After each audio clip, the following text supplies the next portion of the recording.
Back in the early 1990s, I lived in Birmingham, and the Selly Oak constituency Lib Dems were concerned about the red light district in Walsall Heath. And we came at it from wanting to put an end to something which seemed exploitative. So we were initially attracted to the idea, as going around at the moment, of criminalising the people who buy sex. Without having looked at any of the evidence, it seemed the obvious answer. But we talked with police and groups offering support to prostitutes and began to realise that actually it was considerably more complex than we had realised, and frankly more complex than a constituency party had the resources to address.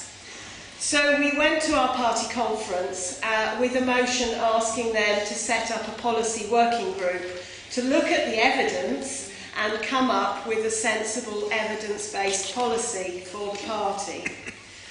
So that was not an easy motion to get through, and we got quite a lot of help, I have to say, from the ECP. We ran fringe meetings to make sure that we were educating our colleagues in the party about the issues around prostitution and everything we've heard today about the impact of criminalising around prostitution. And the working group was set up, and it was able to talk to police, prostitutes, health workers, local residents, indeed anyone with a point of view, and I mean anyone. I remember a very uncomfortable meeting with someone who we had to keep interrupting and asking him to tone his language down because his views on prostitution would not have gone down well today, and some of the language he used was very hateful and aggressive. But we did listen to everybody's point of view. And it became clear that criminalising the purchaser actually just made everything worse. And indeed, all the laws we currently have around prostitution, as we've heard the evidence today, were making things worse, both for the prostitutes and for the residents of the red light districts. We looked at licensing, which was a route that some countries were going down at the time, and that also didn't appear to us to be working. So the working group recognised that decriminalisation was the best way to ensure prostitute safety and deal with the problems faced by residents of red light districts. And in 1994, the Liberal Democrats adopted a policy to decriminalise prostitution. And that's remained our policy and still is our policy. But we've realised that 20 plus years have passed since then, and a lot has changed. So we've now set up another working group to review our policy and bring it into the 21st century. As I say, a lot has changed. We heard earlier this afternoon about the rise of internet in the sex market, and indeed the increase in criminalisation and in using the criminal law aggressively. Some things, I have to say, have changed for the better.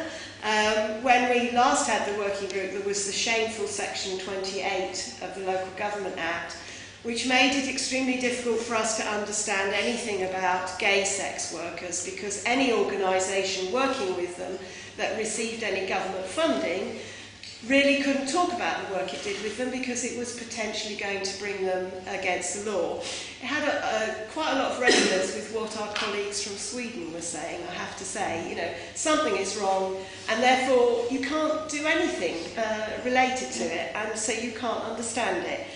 Thank goodness that has been abolished, and of course we've heard from our colleagues in New Zealand that they've decriminalised prostitution. Now that's a huge inspiration that we can succeed in the argument, and it will also give us a lot of evidence that we can draw on to put the arguments forward again. So we're going to review, we're going to look at the research, the evidence, talk with a range of people, including obviously the ECP, other sex workers, clients, police, outreach projects, health support organisations, again to get a wide spectrum of views and experience. And some of us, I'm not the only Lib Dem who's been here today, and I've certainly found it extremely useful and learnt a lot from around the world and academic research. So we are going to update our policy, but I can reassure you that decriminalisation will remain at its core.